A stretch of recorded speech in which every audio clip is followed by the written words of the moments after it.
الحمدللہ رب العالمین والصلاة والسلام علی سید الانبیاء والمرسلین اما بعد فاعوذ باللہ من الشیطان الرجیم بسم اللہ الرحمن الرحیم لقد رضی اللہ عن المؤمنین اذ یبایعونک تحت الشجرہ صدق اللہ العظیم و صدق رسولہ النبی الکریم الامین۔ ایک چھوٹی سی گزارش کروں گا، اگر کمر میں درد نہیں تو تھوڑا سا آگے آ جائیں، یہ خالی جگہ کو بھی ذرا پر کر دیں، جلدی قریب آ جائیں۔ آپ حضرات اتنی دیر سے انتظار کر رہے ہیں، میرے دل میں بھی خواہش ہے آج آپ کو کچھ عشق اور محبت کی باتیں بھی سنائی جائیں۔ قریب آ جاؤ، آ جاؤ قریب۔ جزاکم اللہ۔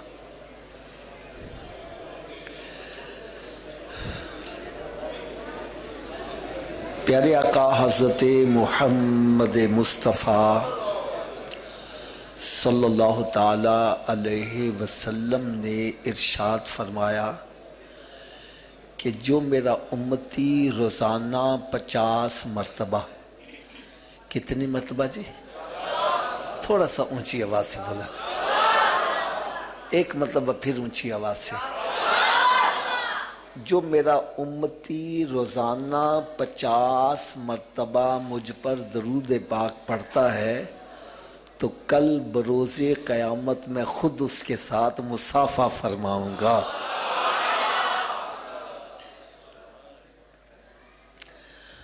حضرت صاحب، آج اگر کوئی بندہ صدر پاکستان سے یا وزیر اعظم سے مصافحہ کر لے تو وہ تصویر بنوا کر اپنے گھر میں رکھتا ہے، جو بھی آتا ہے کہتا ہے اصل اگر آپ بھی تھوڑا سا آگے آ جائے تاکہ زیارت کرنا ذرا مجھے آسان ہو جائے۔ آگے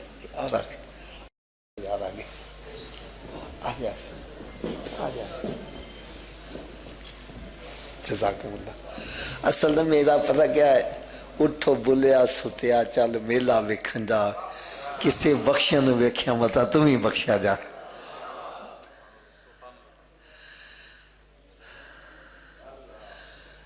وہ تصویر بنوا کر اپنے گھر میں رکھتا ہے اور جو بھی آئے کہتا ہے دیکھو صدر نے میرے ساتھ مصافحہ کیا، دیکھو صدر نے میرے ساتھ مصافحہ کیا۔ میں نے کہا جو صدر سے مصافحہ کرے وہ بڑی شان والا، اور جو امام الانبیاء کے ساتھ مصافحہ کرے وہ کتنی شان والا ہوگا۔ یار آپ کو نا ایک بڑی عشق اور محبت کی بات سنو، اللہ کرے میری بات یہ دل پہ چوٹ کر جائے۔ حضرت صاحب ایک دن میں ایسے بیٹھا سوچ رہا تھا کہ نماز کے اندر بھی تو درود پاک پڑھا جاتا ہے، ایسے ہی ہے نا؟ پھر جب دعا مانگتے ہیں دعا کے اول آخر بھی درود پاک پڑھا جاتا ہے۔ پھر اذان میں، اقامت میں، جہاں میرے آقا صلی اللہ علیہ وسلم کا نامی آتا ہے درود پاک پڑھا جاتا ہے۔ حضرت صاحب میری طبیعت اتنا خوش ہوئی، میں نے دیکھا جو 5 نمازیں باقاعدگی سے پڑھتا ہے وہ 50 مرتبہ درود پاک خود ہی پڑھ لیتا ہے۔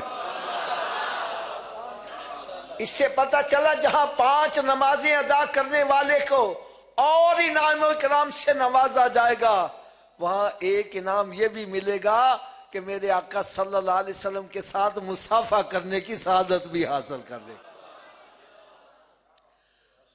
اور ایک یہ بھی بات عرض کر دوں یار، میرے آقا صلی اللہ علیہ وسلم سے مصافحہ کرنا یہ چھوٹی سعادت، اونچی بولو، چھوٹی سعادت۔ اپنا عقیدہ ہے کہ میرے آقا صلی اللہ علیہ وسلم جس کے ساتھ مصافحہ فرمائیں گے وہ جنتی ہو جائے گا۔ آپ کہیں گے حافظ صاحب کوئی دلیل بھی دے دو، تو اور دلیل بھی عرض کر دوں۔ حضرت انس رضی اللہ تعالی عنہ، ان کے پاس ایک کپڑے کا دسترخوان تھا، جب یہ میلا ہو جاتا تو دھوتے نہیں تھے بلکہ آگ میں ڈال دیتے، میل جل جاتی، صاف شفاف دسترخوان باہر آ جاتا۔ ایک دن کسی نے پوچھ لیا اے انس رضی اللہ عنہ، کپڑے کو تو آگ جلا دیتی ہے، اس کو کیوں نہیں جلا رہی؟ وہ کہنے لگا جی یہ سچی بات ہے، کپڑے کو آگ جلا دیتی ہے، لیکن جس کپڑے کو نسبت میرے آقا کے ساتھ ہو جائے اس کو نہیں جلاتی۔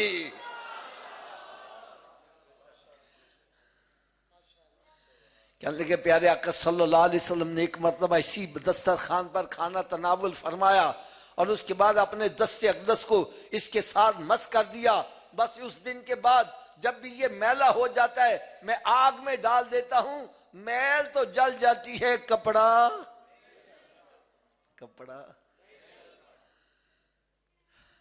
اگر ابھی بھی تسلی نہیں ہوئی ایک اور دلیل عرض کر دوں۔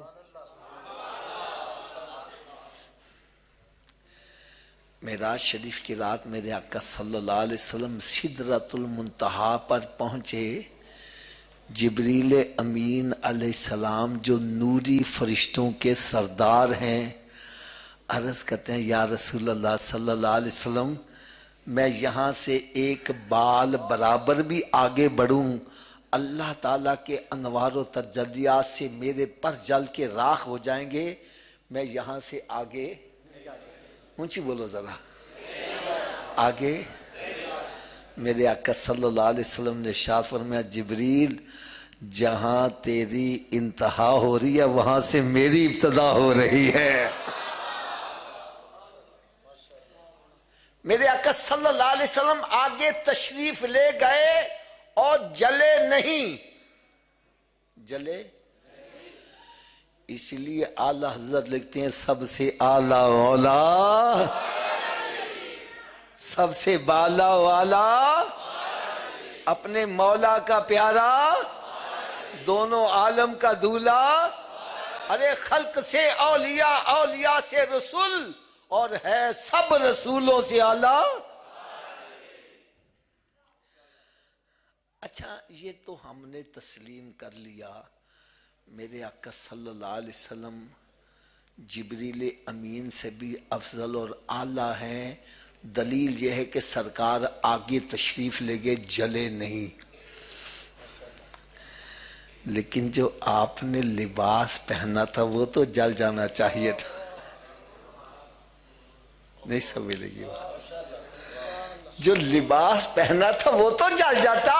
ارے جو میرے آقا صلی اللہ علیہ وسلم نے لباس پہنا اس کو سرکار کے جسم اطہر سے نسبت ہو گئی، تو میں یہ کہوں گا کہ وہ لباس وہاں جا رہا ہے جہاں جبریل بھی نہیں جا سکا۔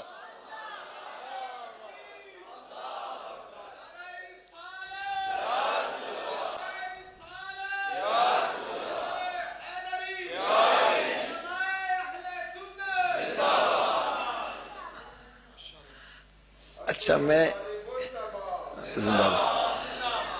میں نا اپنی ایک سعادت سمجھ رہا ہوں کہ علماء اکرام کو سبق سنانے کا موقع مل رہا ہے۔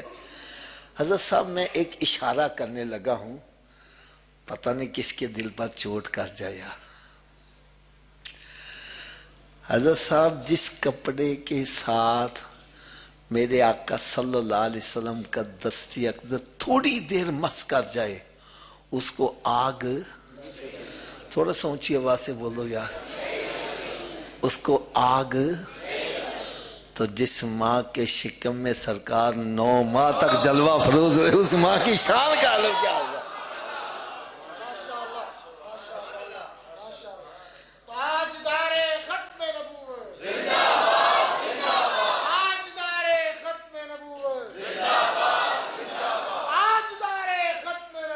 زندہ باد۔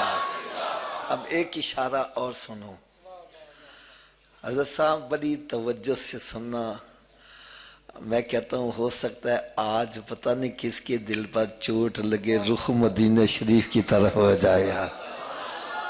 آج کچھ ایسے بھی بندے کہتے ہیں آفا جی نماز ہی پڑھنی ہے جتنے مرضی پیچھے پڑھ لو۔ میں نے کہا بھائی میری بات سن، ایک بندہ امام صاحب سنی بریلوی ہیں، وہ تیرے باپ کو جہنمی کہہ دیں، تم اس کے پیچھے نماز پڑھو گے؟ کہنے لگا نہیں بھائی، سنی ہے بریلوی ہے، کیوں نہیں پڑھتا؟ کہنا اس نے میرے باپ کو جہنمی کہا. میں نے کہا جو تیرے باپ کو جہنمی کہے اس کے پیچھے تیری نماز نہیں ہوتی، اور جو میرے آقا کے والدین کو جہنمی کہہ رہے اس کے پیچھے تیری نماز کیسی ہو گئی؟ خدا را یہ دیکھا کرو جو امام ہے اس کا قبلہ بھی درست ہے کہ نہیں ہے. اپنا تو عقیدہ ہے ہمارے ماں باپ کی بخشش ہوگی تو سرکار کے والدین کے صدقے سے ہی ہوگی.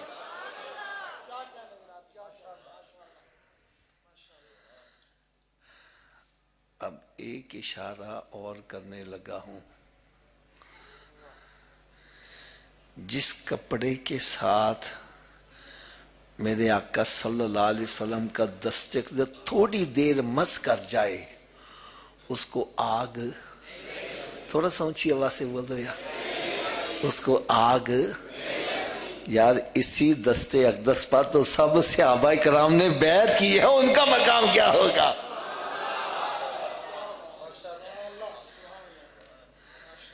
قرآن مجید کی جو آیا مبارکہ میں نے تلاوت کی ہے، ارے 26واں پارہ ہے، سورہ فتح ہے، اس کا 3واں رکوع کریمہ.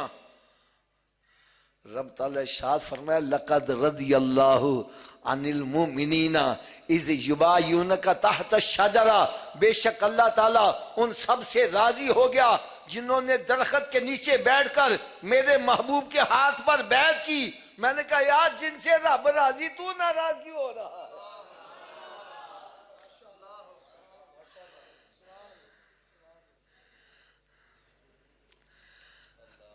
حضرت صاحب اگر ناراض نہ ہو تو ایک اشارہ کر دوں. حضرت صاحب میں نے ایک بندے سے سوال کر دیا یار تم گھوڑے کا بڑا ادب کرتے ہو، وجہ کیا ہے؟ کہنے لگا جی آپ کو پتہ نہیں، میرے آقا صلی اللہ علیہ وسلم کا نواسہ حضرت امام علی مقام امام حسین رضی اللہ تعالیٰ عنہ میدان کربلا میں گھوڑے پر سوار ہو کے گئے تھے.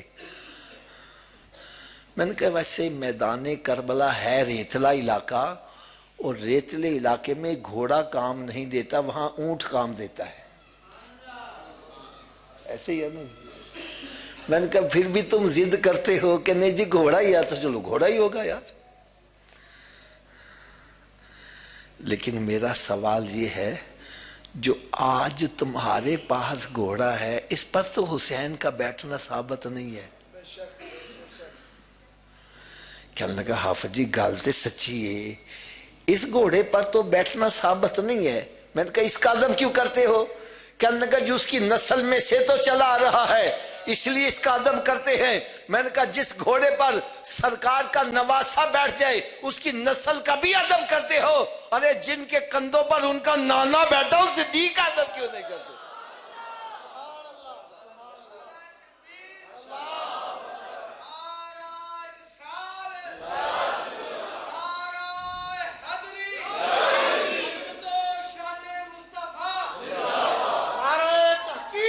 حق چاہیے، حق چاہیے، یا سیاض یا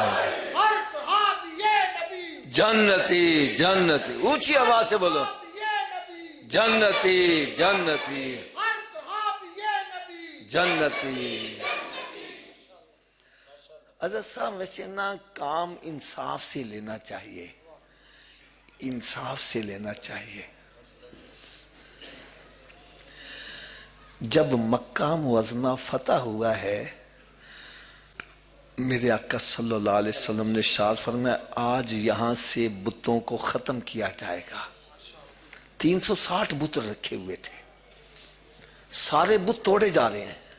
ایک بت بہت بڑا ہے، حضرت علی رضی اللہ تعالیٰ عنہ عرض کرتے ہیں یا رسول اللہ صلی اللہ علیہ وسلم آپ میرے کندھوں پر سوار ہوں اور اس کو توڑ دیں. میرے آقا صلی اللہ علیہ وسلم نے ارشاد فرمایا علی تو نبوت کا بوجھ نہیں اٹھا سکتا. یار انصاف کا کام کرو یار. فرمایا علی تو نبوت کا بوجھ نہیں اٹھا سکتا، فرمایا علی تو نبوت کا بوجھ نہیں اٹھا سکتا. ارے یہ الفاظ سے نہیں کہے، ان کے کندھوں پر سوار ہوئے ہیں، تو ہم کیوں نہ کہیں افضل البشر بعد از انبیاء بالتحقیق ابو بکر صدیق ہے۔ نہیں حافظ صاحب آپ بات سمجھے نہیں ہو۔ میں نے کہا چلو مجھے سمجھا دو یار، ہم اڑنے والے نہیں ہیں، ہم سمجھنے والے ہیں۔ کہنے لگا جی صدیق وہ ہے جس کو سرکار کا بستر ملا، ہجرت کی رات سرکار صلی اللہ علیہ وسلم نے ان کو اپنا بستر عطا کیا ہے، ایسا ہی ہے نا؟ کیا کیا ہے؟ میں نے کہا بھائی جس کو بستر ملا ہم اس کو بھی مانتے ہیں، جس کو بستر والا ملا ہم اس کو بھی مانتے ہیں۔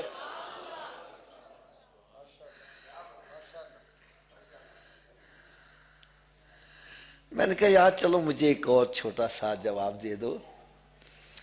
ایک بندے کو میدان کربلا میں دفن ہونے کی شہادت مل جائے، ایسے بندے کے بارے میں تمہارا کی کہنے لگا یہ تو سیدھا جنتی۔ کیا؟ میں نے کہا یار ہم مقرر بندے ہیں، جا کے لوگوں کو بیان سناتے ہیں، لوگ کہتے ہیں دلیل لے آؤ جی، تو ہم کو کیا دلیل دیں؟ کہنے لگا جی آپ کو پتہ نہیں میدان کربلا وہ میدان ہے جس کی مٹی کے اندر سرکار صلی اللہ علیہ وسلم کے نواسوں کا خون شامل ہے، تو جس مٹی میں سرکار صلی اللہ علیہ وسلم کے نواسوں کا خون شامل ہو جائے وہ مٹی اتنی عظمت والی ہے، اس میں جو دفن ہو جائے سیدھا جنتی ہے۔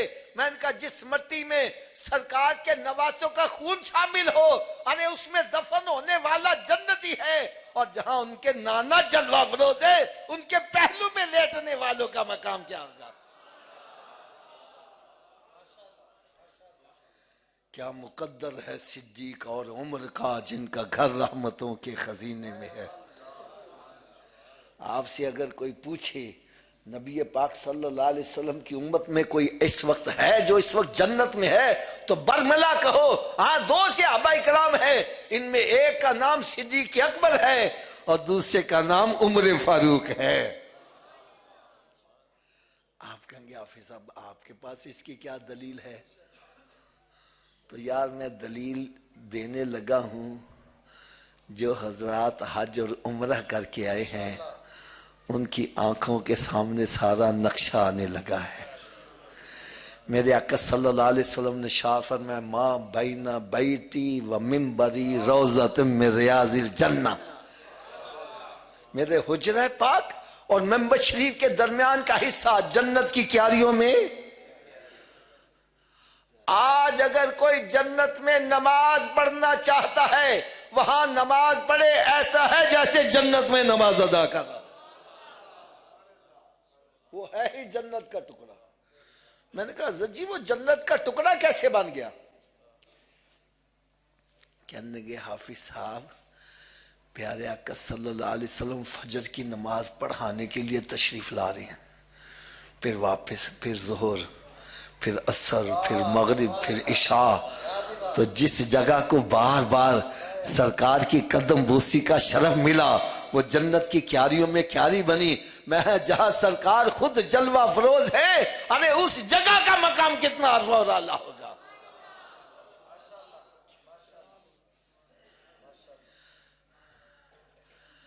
اچھا میری یہ گفتگو سن کر نا مجھے کہنے لگا حافظ صاحب ہم مانتے ہیں صحابہ کرام بڑی شان والے، بڑے مقام والے، حافظ صاحب وہ اسلام کے لیے تن من دھن لٹانے کے لیے ہر وقت تیار رہتے تھے، ہم ان کو مانتے ہیں، لیکن حافظ صاحب جیسے سرکار نے پردہ فرمایا کوئی تخت کے پیچھے پڑ گیا، کسی نے کسی کا حق دبا لیا، کسی نے یہ کیا، کسی نے وہ کیا، ہے نا ایسے بندے؟ میں نے کہا بھائی میں اس کے تمہیں دو جواب دوں گا، کتنے؟ اور سننے کے لیے تیار ہو؟ تھوڑا سا اونچی آواز سے پہلا جواب سنو۔ جب حضرت سیدنا ابو بکر صدیق رضی اللہ تعالیٰ عنہ کے وصال شریف کا وقت آیا تو آپ نے اپنے ساتھیوں کو اکٹھا کر لیا، اور ارشاد فرمایا کہ جب میرا انتقال ہو جائے مجھے غسل دینا، کفن بھی پہنانا، نماز جنازہ بھی پڑھنا، اور پھر میری چارپائی کو اٹھا کر سونے آقا صلی اللہ علیہ وسلم کے روضہ اقدس کے سامنے جا کر رکھ دینا، اور پھر باادب درود و سلام پڑھ کے عرض کرنا یا رسول اللہ صلی اللہ علیہ وسلم آپ کا دوست صدیق آیا ہے، اگر سرکار صلی اللہ علیہ وسلم دروازہ کھول دے تو مجھے سرکار کے پہلو میں دفن کرنا، اگر دروازہ نہ کھلے تو مجھے جنت البقیع میں دفن کرنا۔ حضرت صاحب میں نے ایک بات کر دی لیکن آپ نے توجہ نہیں کی یار، اگر توجہ کی ہوتی یقین جانو آپ کے ایمان کو مدینہ شریف کے 12 چاند لگتے چلے جاتے۔ وہ بات میں نے کیا کہہ دی ہے یار، کسی صحابی نے اعتراض نہیں کیا صدیق تم کیا کہہ رہے ہو، پیارے آقا صلی اللہ علیہ وسلم کو پردہ فرمائے اتنا عرصہ ہو گیا اور وہ مٹی کے نیچے دفن ہے، دروازہ کیسے کھولیں گے؟ ارے کسی نے اعتراض نہیں کیا، اس سے پتہ چلا ہر صحابی کا عقیدہ ہے ہمارا نبی زندہ ہے، ہمارا نبی، اونچی بولو ہمارا نبی، اسی لیے اعلیٰ حضرت لکھتے ہیں تو زندہ ہے واللہ، تو زندہ ہے واللہ میری چشم عالم سے چب جانے والے۔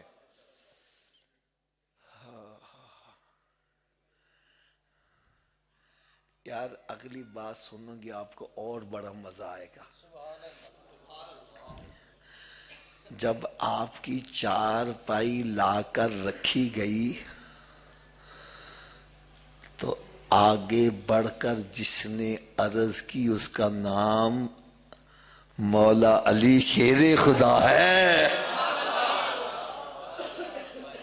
حضرت مولا علی شیر خدا رضی اللہ تعالیٰ عنہ آگے بڑھ کر درود و سلام کے گجرے نشاور کرتے ہیں، پھر عرض کرتے ہیں یا رسول اللہ صلی اللہ علیہ وسلم آپ کا دوست صدیق آیا ہے۔ فرمایا جب اتنا عرض کی میرے آقا صلی اللہ علیہ وسلم نے دروازہ بھی کھول دیا اور مزار پر انوار سے آواز آئی اوصل الحبیب الی الحبیب، دوست کو دوست کے ساتھ لٹا دو۔ میں نے کہا ارے صدیق اکبر تو وہ ہے جس کے پردہ کرنے کے بعد بھی سرکار نے ان کو اپنا دوست ہی قرار دیا ہے۔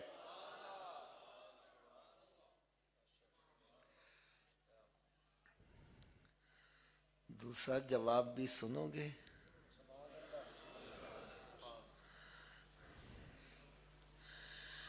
آپ میں سے کسی نے نام سنا شرقپور شریف کا؟ میاں شیر محمد صاحب رحمت اللہ، بہت بڑے ولی کامل، وقت کے کتب۔ آپ کے ایک مرید تھا، اس کی کسی سکھ کے ساتھ، سکھ کی عورت کے ساتھ آنکھ لڑ گئی۔ سکھ کی عورت نے کہا میرا شوہر جو ہے 2 راتوں کے لیے شہر جا رہا ہے، تم رات کو آ جانا۔ یہ بڑا خوش ہوا، یہ تیار ہو کر جب اس کے گھر پہنچا تو دیکھا سکھ صحن میں ٹہل رہا ہے۔ سکھ صحن میں یہ ڈر کے واپس آ گیا۔ اگلا دن ہوا تو اس نے کہا تو راتی آیا نہیں، میں رات ساری تیرا انتظار کر دی رہے۔ اس نے کہا تو مروانے لگی تھی، سکھ تو ٹہل رہا تھا۔ اس نے کہا تجھے مغالطہ لگا، سکھ تو آج رات بھی نہیں ہوگا، تو آج رات آ جائیں۔ یہ اگلی رات پھر گیا، دیکھا پھر سکھ ٹہل رہا ہے، کبھی ادھر جا رہا ہے کبھی ادھر جا رہا ہے، پھر ڈر کے یہ واپس آ گیا۔ اگلا دن جمعے کا تھا۔ کون سا تھا؟ اور جمعہ یہ میاں صاحب کے پیچھے پڑا کرتا تھا۔ ہائے ہائے ہائے، جیسے یہ وہاں داخل ہوا تو میاں صاحب فرمان لگے بیلیو اوے چنگے چنگے کام کریا کرو، سن روز روز سکھ دا روپ نہ دھارنا پیا کرے۔ میں نے کہا پیر جنہ دے کامل میاں حضرت باہو او کنڈی لگ دے تر کے ہو۔ ارے جس کا پیر کامل ہو وہ مرید کو ڈوبنے نہیں دیتا۔ میں نے کہا جس کا پیر میاں شیر محمد ہو وہ مرید کو ڈوبنے نہ دے، اور جس کا پیر امام الانبیاء ہو وہ صحابہ کو کیسے ڈوبنے دے؟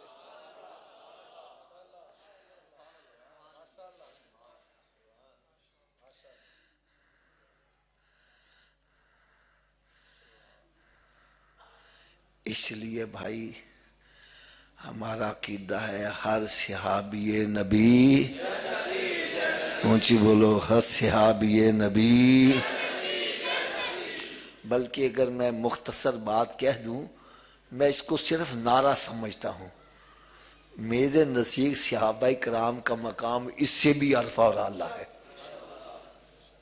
دلیل کیا ہے؟ 11واں پارہ دوسرا رکوع ہے، رب تعالیٰ ارشاد فرمائے والذین اتبعوہم بإحسان رضی اللہ عنہ ورضوا عنہ، فرمایا یہ صحابہ کرام کا مقام اتنا عرفہ اور اعلیٰ ہے، ارے جو ان کے نقش قدم پر بھی چلے گا رب ان کو بھی جنت عطا کرے گا۔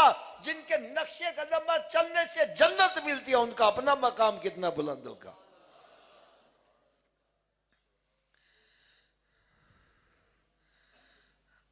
اگر آپ ناراض نہ ہو تو تھوڑی سی کڑوی باتیں بھی کر لیں۔ بھائی صحابہ کرام کے جنتی ہونے میں کسی کو شک شبہ؟ تھوڑا سوچی آواز سے بولو۔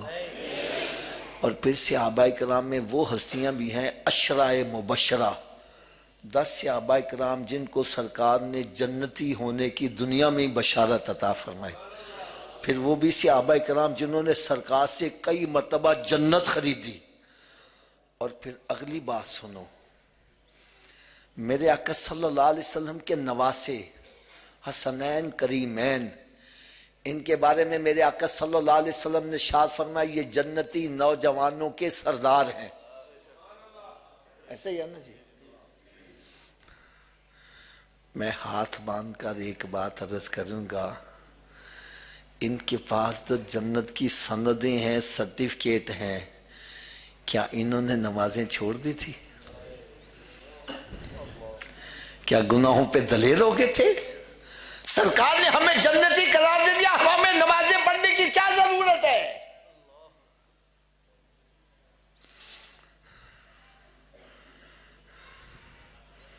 کوئی مائی کا لال مجھے یہ بتلا دے انہوں نے نمازیں پڑھنی چھوڑ دی تھی؟ آج ہم نماز پڑھتے۔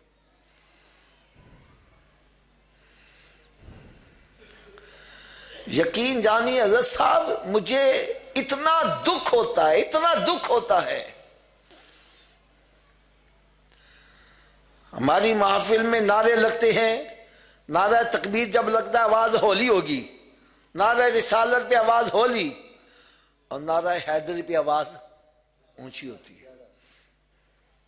میں اس کا مخالف نہیں، نہ میں نعرے کا مخالف ہوں، نہ آواز اونچی نیچے کرنے کا مخالف ہوں۔ مجھے دکھ کس بات پر ہے؟ میں کہتا ہوں بھائی جس علی کے نام پر آواز اونچی کرتے اس کے نقش قدم پر کیوں نہیں چل رہے گا؟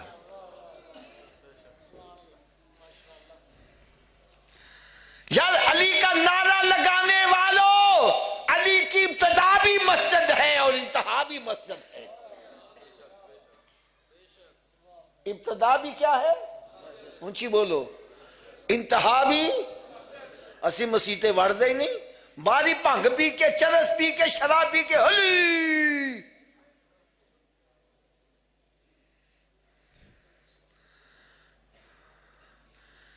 علی کو شراب سے اتنی نفرت، نشے سے اتنی نفرت کہ آپ ارشاد فرمائیں اگر ایک دریا بہہ رہا ہے، اس میں شراب کا ایک قطرہ گر جائے، پھر دریا خشک ہو جائے، وہاں گھاس اگے، فرمایا علی اپنی بکریوں کو وہ گھاس بھی کھلانا پسند نہیں کرے گا۔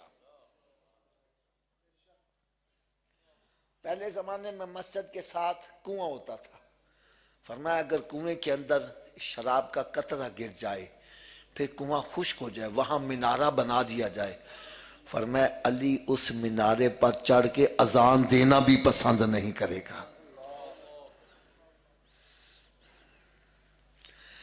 علی کو شراب سے اتنی نفرت، اور شراب پی کے تو علی کے نعرے لگا رہا ہے۔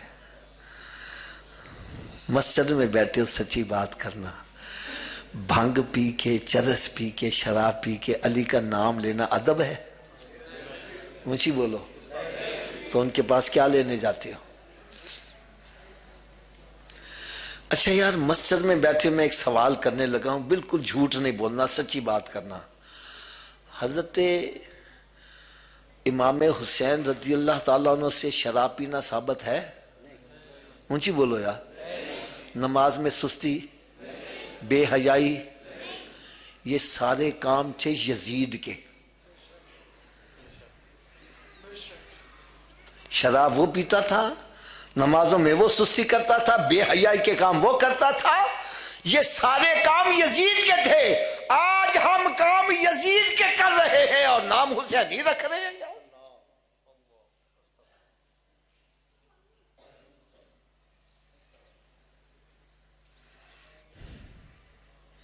علی کی ایک نماز قضا ہوئی تھی.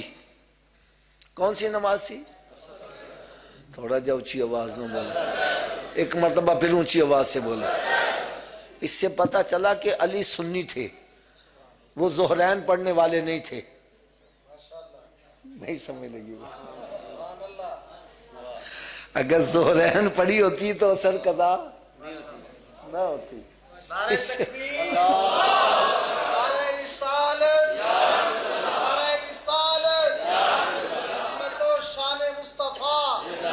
وہ ظہر کے وقت ظہر پڑھتے تھے، عصر کے وقت عصر پڑھتے تھے. اس سے پتا چلا علی ہمارے ہیں، ہم علی کے ہیں.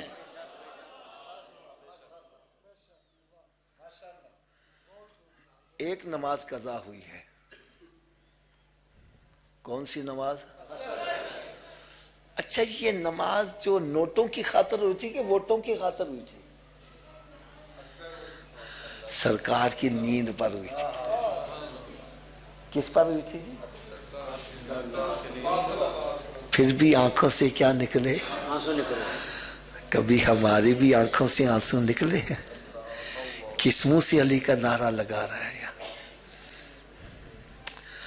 حضرت مولا علی شیر خدا رضی اللہ تعالیٰ عنہ ایک مرتبہ میدان جنگ میں ہے، امیر لشکر ہیں، گمسان کی لڑائی ہو رہی ہے، آمنے سامنے لڑائی ہو رہی ہے. نماز کا وقت ہو جاتا ہے. آپ نے کہا یار اذان کو نماز پڑھ لیں. وہ کہنے لگے جی ابھی حملہ پسپا نہیں ہوا، پسپا ہوتا ہے تو پھر تسلی سے پڑھیں گے. تھوڑی دیر کے بعد پھر آپ نے کہا بھائی اذان کو نماز پڑھ لیں. پھر انہوں نے یہی جواب دیا. پھر کہا بھائی اذان کو نماز پڑھ لیں. پھر یہی جواب. آپ کے چہرے پر جلال آ گیا. فرمایا نماز کے لیے تو ہم جہاد کریں، نماز ہی نہ پڑھی ہمارا جہاد کس کام کا یار.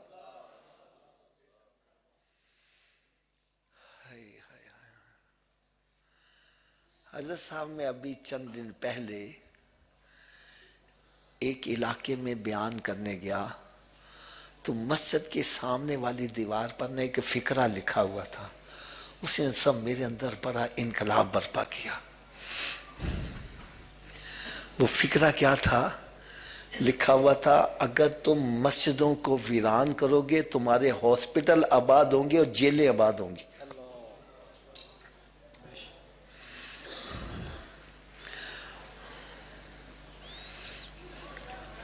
آج ہم نے مسجدوں کو ویران کیا اور ہاسپٹل کی کیا حالت ہے؟ ایک ایک بیڈ پر کئی کئی مریض، اور کئی مریضوں کو تو بیڈ ہی نہیں ملتا، وہ بیچارے راستے میں مر رہے ہیں.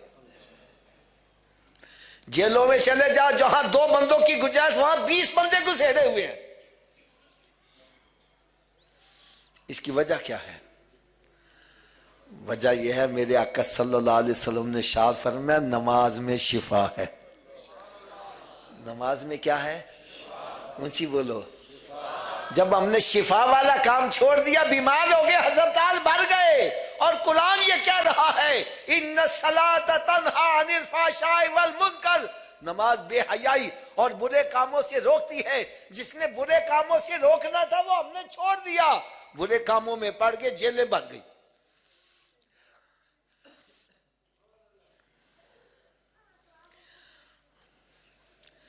حضرت صاحب ایک چھوٹا سا اشارہ کرنے لگا ہوں.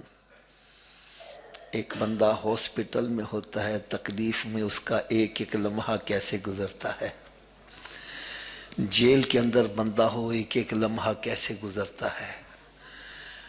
اور مسجدوں کو ویران کرنے والوں، اگر دنیا میں یہ سزا ہے، قبر اور حشر میں کیا سزا ملے گی؟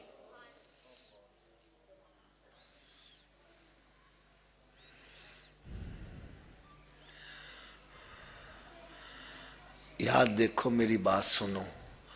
آج اگر ہم نماز کے بارے میں، روزے کے بارے میں اور کہنے نہیں جی رب بڑا مہربان ہے، سرکار شفاعت کرن والے نے، بھائی ٹھیک ہے، میں اب اللہ کی رحمت کا بھی منکر نہیں ہوں، سرکار کی شفاعت کا بھی منکر نہیں ہوں، لیکن ایک بات میں آپ سے پوچھوں گا، علماء کرام موجود ہیں، سرکار کی شفاعت سے مسلمان جنت میں جائے گا کہ کافر جنت میں جائے گا؟ تھوڑا سا اونچی آواز سے بولو یار، آواز کم ہو گئی ہے۔ اور رب کی رحمت سے مسلمان جنت میں جائے گا کافر جائے گا؟ تو پھر مسلمان کو اپنا ایمان تو بچانا چاہیے۔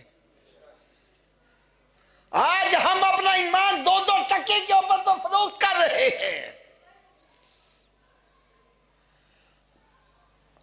میرے آقا صلی اللہ علیہ وسلم نے ارشاد فرمایا بنی الاسلام علی 5، اسلام کی بنیاد 5 چیزوں پر ہے۔ یہ دیکھو پلر لگے ہوئے ہیں، اگر پلر گرا دیے جائے تو چھت برقرار رہے گی؟ تو جب آپ نے نماز والا پلر ہی گرا دیا، چھت کیسے برقرار رہے گی؟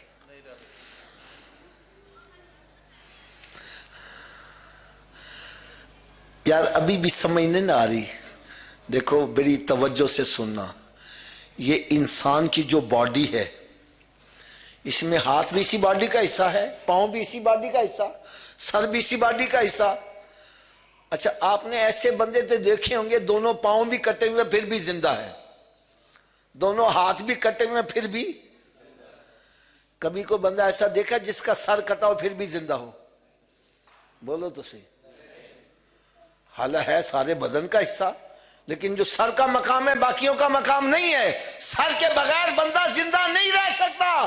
فرمایا جس طرح پورے بدن میں سر کا مقام ہے، اسی طرح دین کے اندر نماز کا مقام ہے۔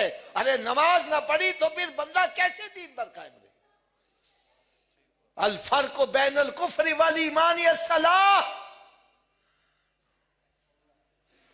ومن ترک الصلاۃ متعمدا فقد کفر۔ ایمان ہی پلے نہ رہا تو شفاعت کیسے تجھے ملے گی؟ رب کی رحمت کیسے لوٹو گے؟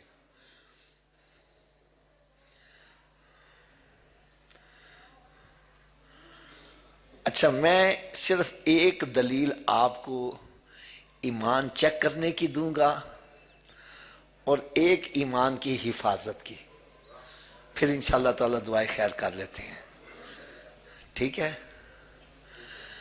پہلے تو ہم سب نے اپنا ایمان چیک کرنا ہے۔ ایمان چیک کرنے کا طریقہ بتلا دوں؟ کر لو گے چیک؟ حدیث پاک میں آتا ہے جو ایمان کی چیکنگ کرنا چاہتا ہے اس کو کہیں اور جانے کی ضرورت نہیں، وہ مسجد میں آ جائے۔ کہاں آ جائے؟ تھوڑا سا اونچی آواز سے بولو یار۔ اگر مسجد میں آ کر اس کو ٹھنڈ پڑ گئی ہے، سکون آ گیا، چین آ گیا ہے، فرمایا سمجھ جاؤ دولت ایمان موجود ہے۔ اس لیے کہ میرے آقا صلی اللہ علیہ وسلم نے ارشاد فرمایا مومن مسجد میں اس طرح ہے جیسے مچھلی پانی کے اندر ہے۔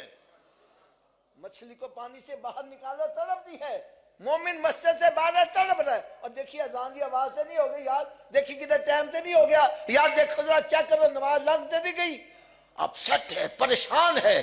جیسے اذان ہوتی ہے مسجد میں آتا ہے ٹھنڈ پڑ جاتی ہے، سمجھ جاؤ دولت ایمان موجود ہے۔ اور اگر مسجد میں آیا ہے سکون نہیں آ رہا، اپسٹ ہو گیا ہے، بھاگنے کی سوچ رہا ہے، فرمایا سمجھ جاؤ اندر نفاق آ گیا ہے۔ کیا آ گیا ہے؟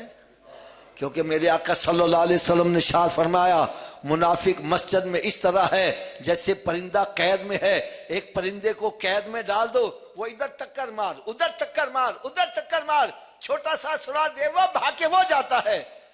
فرمایا یہ بھی مسجد میں آ جاتا ہے، جلدی جلدی ٹھونگے مار کے وہ جاتا ہے۔ سمجھ جاؤ اگر ایسی کیفیت ہے تو اندر کیا آ گیا ہے؟ اونچی بولو یار، اگر میری بات آپ کو سمجھ آ رہی ہے تو تھوڑا سا اونچی آواز سے جواب دے دو گے؟ مسجد میں آ گیا، ٹھنڈ پڑ گئی ہے، اندر کیا موجود ہے؟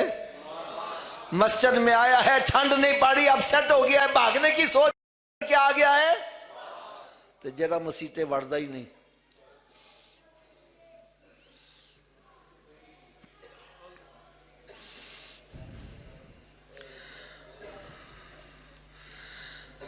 میرے بیانات حضرت صاحب یوٹیوب پر، فیس بک پر، واٹس ایپ پر پوری دنیا میں سنے جاتے ہیں. حضرت صاحب ایک میرا ایسا کلپ تھا جس کو دیکھ کر پتہ نہیں کتنے ہزار بے نمازی بن گیا. وہ کلپ کا ٹائٹل تھا مہمان کی 3 قسمیں.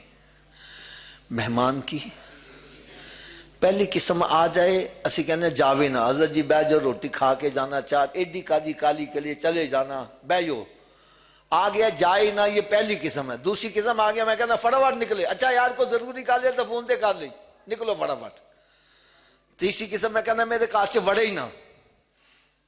مہمان دیاں کنیاں قسمہ نے؟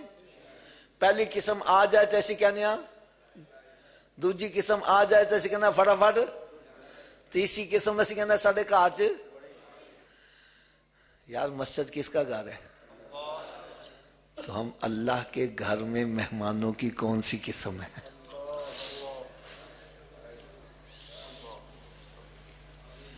ہر بندہ اندر چیک کرے. اگر مسجد میں آیا ہے نماز پڑھ کے پھر بھی بیٹھا ہوا، حضرت جی جاندے نہیں تجھی، آفت جی میں تسبیح پڑھ لوں، میں درود پڑھ، میں ذکر کر لوں، ادھر مطلب رب کرنا بیٹھ جاؤ بیٹھ جا، اور بیٹھ جا، اور بیٹھ جا، اور بیٹھ جا. پہلی قسم ہے. اور آیا ہے جلدی جلدی ٹھونگے مار کے وہ بھاگ کے جا رہا ہے. اس میں رب نہیں چاہتا میرے گھر میں زیادہ ٹھہرے، نکلے فٹافٹ. اور جو مسجد میں آتا ہی نہیں اس کو اپنی قسمت پہ رونا چاہیے. یار اللہ تعالیٰ اس بندے سے اس قدر سخت ناراض ہے، اس کو اپنے گھر میں داخل کرنا رب پسند ہی نہیں کر رہا. کیونکہ حضرت صاحب میرا یہ عقیدہ ہے مسجد کے اندر بندہ اپنی ہمت سے نہیں آتا، رب کی توفیق سے آتا ہے. ورنہ دیکھا جائے آج ہماری مسجد میں کارپیٹ بچھے ہوئے ہیں، اے سی لگے ہوئے ہیں، پنکھے لگے ہوئے ہیں، گرم ٹھنڈے پانی کا بندوبست ہونا تو چاہیے، پورا پنڈ مسجد آ جاوے، لیکن آندہ ہوئی ہے جن رب توفیق دے. اگر نہیں سمجھ آ رہی، یار ایک بندہ تھا نا اپنے سیٹھ کے پاس ساتھ سفر کرتا ہوا جا رہا تھا. چلتے چلتے نماز کا وقت ہو گیا. وہ کہنے لگا سیٹھ جی نماز پڑھ رہی ہے؟ وہ کہنا یار مسجد آئی تھے پڑھ لی. مسجد آئی تھے چلتے چلتے مسجد بھی آ گئی. سیٹھ باہر کھڑا ہو گیا، اس کا جا جا کے نماز پڑھ لے. وہ اندر نماز پڑھنے آئے، نماز میں کوئی سرور آ گیا، لیٹ ہو گیا. وہ باہر کھڑا پریشان ہو گیا. باہر سے آواز کیا دیتا، اوئے اوئے تو باہر کیوں نہیں آ رہا؟ اوئے او کنے تن اندر پھاڑ لیا وے، او کیڑا تن باہر نہیں آن دیندا؟ کہندا جیڑا تن اندر نہیں آن دے رہا میں نے باہر نہیں آن دے رہا.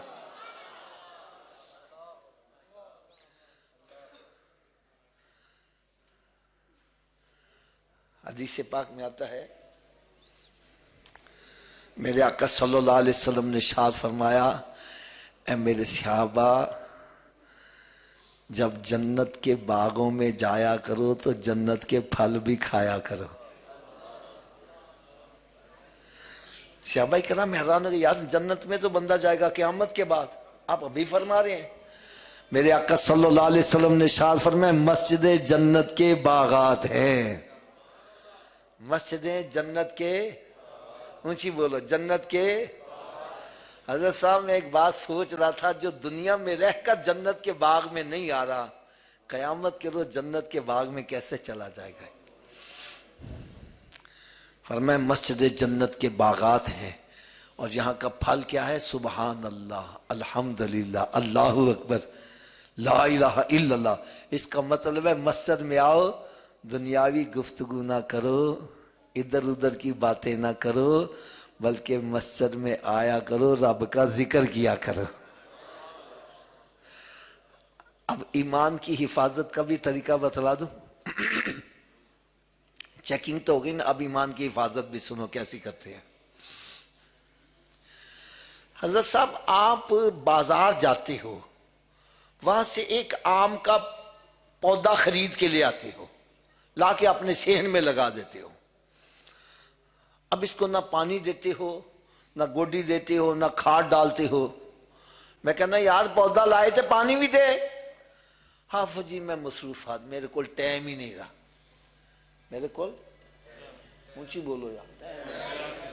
میں کہتا ٹھیک ہے بھائی, نہیں ٹائم تو نہ صحیح, لیکن ایک بات یاد رکھ, اگر تو اس کو پانی نہیں دے گا, کھاد نہیں دے گا, تو کل جب موسم آئے تو چاہیے مجھے پھل بھی دے دے اور گرمیوں میں سایہ بھی دے دے, ایسا ہو جائے گا؟ اونچی بولو یار. اگر تو چاہتا ہے یہ تجھے پھل بھی دے اور سایہ بھی دے, پھر تیرے پاس ٹائم ہے یا نہیں, ایدے واسطے کرنا پے گا. ایدے واسطے اس کو صبح شام پانی دینا پڑے گا. ارے ایک یہ دنیا کا پودا ہے, اس کو صبح شام پانی دینا پڑتا ہے, اور ایک پودا اندر بھی لگایا ہے ہم نے. الف اللہ تے چمبے دی بوٹی مرشد من میرے وچ. یہ اندر کی جو بوٹی ہے یہ اتنی نرم و نازک ہے, دنیا کے پودے کو صبح شام دانی دینا پڑتا ہے, اس پودے کو روزانہ 5 نمازوں کا پانی دینا پڑتا ہے, پھر رمضان کے روزوں کا پانی دینا پڑتا ہے, پھر جب اس کی شاخیں بڑھ جائیں کٹائی چھنگائی زکوٰۃ بھی دینی پڑتی ہے, اور پھر رب تعالیٰ پیسے دے دے حج کی کھاد بھی ڈالنی پڑتی ہے, اور پھر اس کو سود, زہریلے پانی, بے حیائی اور چوری چکاری کے پانی سے, گندے پانیوں سے بچانا پڑے گا. ارے جب تو اس کو نیکیوں کا پانی دے گا اور غلط پانیوں سے اس کو بچائے گا, زہریلے گناہوں کے پانیوں سے بچائے گا, تو قیامت کے روز جب سورج 1.25 میل کے فاصلے سے آگ برسا رہا ہوگا, زمین تانبے کی بنی ہوگی, ارے یہی پودا تجھے کھانے کے لیے پھل بھی دے گا اور سایہ بھی مہیا کرے گا.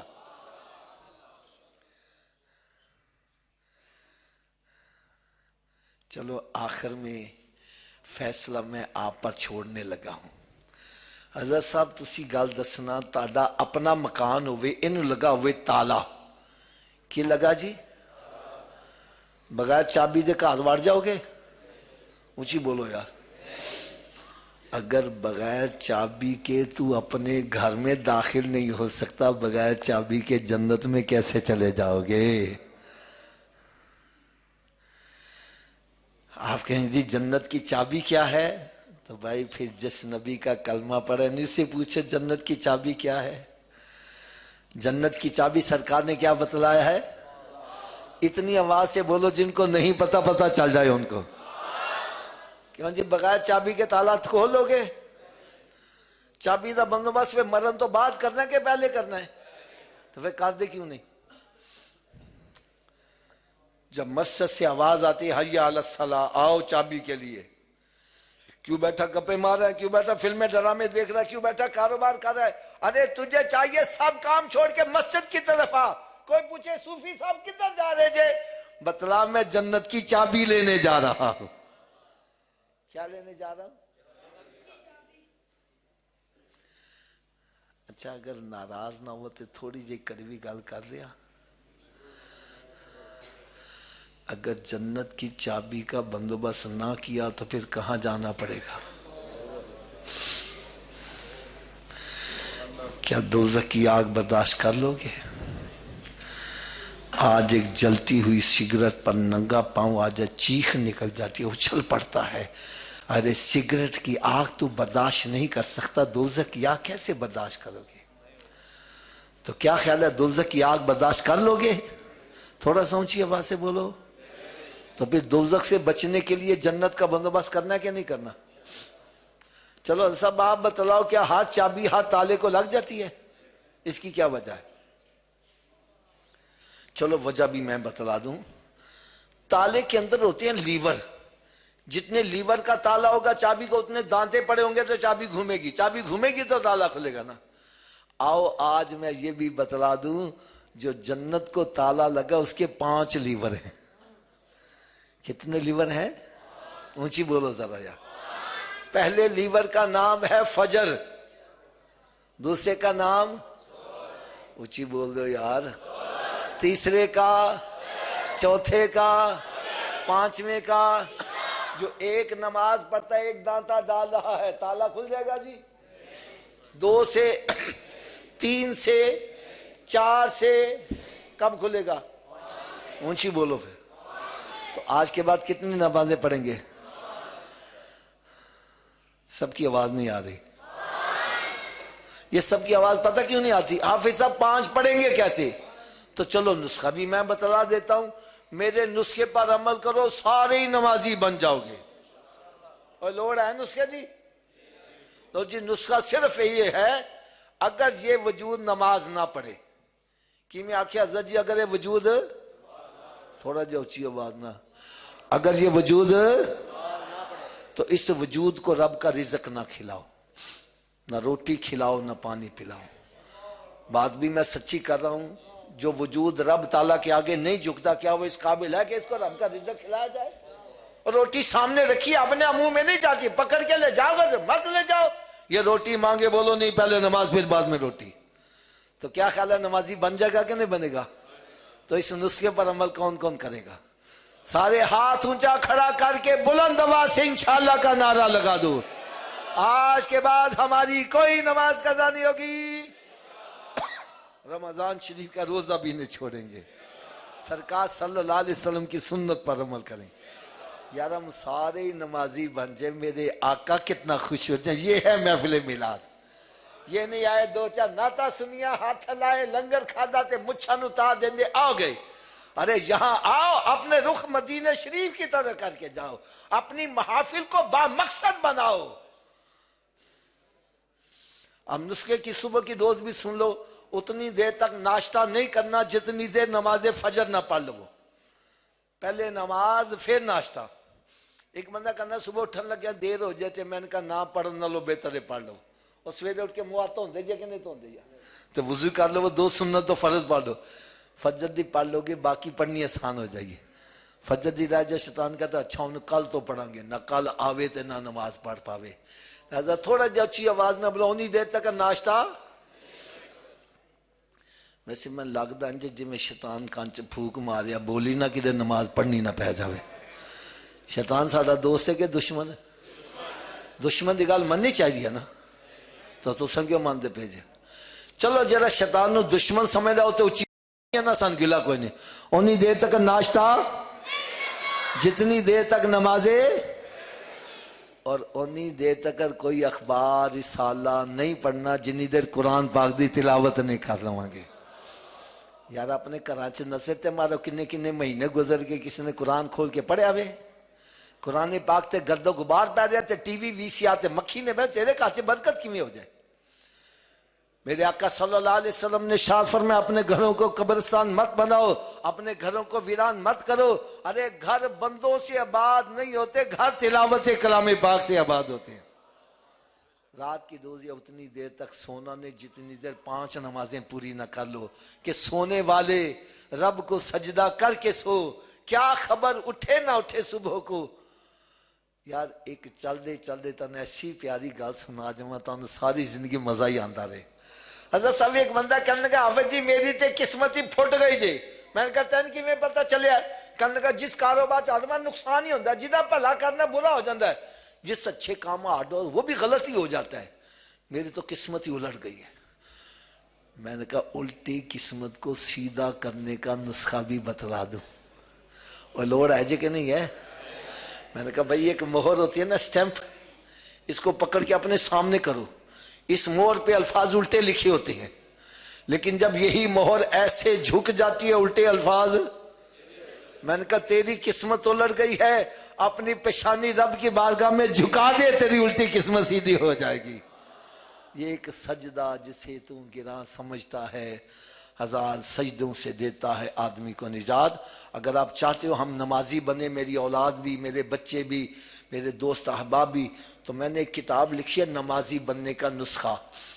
اس میں 5 نسخہ جات ہیں جو بھی پڑھتا ہے نمازی بن جاتا ہے. یار اس میں نماز پڑھنے کے فائدے نماز نہ پڑھنے کی سزائیں جماعت سے نماز پڑھنے کے فائدے جماعت ترک کرنے کی وعیدیں اور پھر زندگی میں جو قضا نمازیں ہو چکی ہیں زندگی میں جو قضا نمازی ہو چکی ہیں ان کو کیسے ادا کرنا ہے. بڑا آسان طریقہ. اور ایک بات کرتے ہوئے حضرت جی مجھے شرم آتی ہے، میں نے دیکھا چٹیاں داڑیاں پوتے پڑ پوتے والے غسل دا طریقہ نہیں آندا، وضو دا طریقہ نہیں آندا۔ اسلامی پہنا نیل پالش لگی ہوئی ہے تو غسل ہو رہا ہے، ہائے ہائے ہائے۔ میں نے پھر اس کتاب میں غسل کا طریقہ، وضو کا طریقہ، تیمم کا طریقہ، بلکہ میت کو کیسے غسل دیا جائے، اس کو کفن کیسے پہنا جائے، وضو کے دوران جو دعائیں مانگی، یار ایسی کمال دعائیں، سجا ہاتھ تو وہ تے یا اللہ میں سجے ہاتھ نامہ ہے مالے، چہرہ تو وہ یا اللہ میرا چہرہ 14ویں رات دے چند دی طرح چمکن والا بن جاوے، سیدھا مسا کرو یا اللہ میں نے عرش دا سایہ نصیب ہو جائے۔ ایک کتاب ہے اللہ قریب ہے تو پھر ہم داتا صاحب کیوں جاتے ہیں، ولیوں کے پاس کیوں جاتے ہیں؟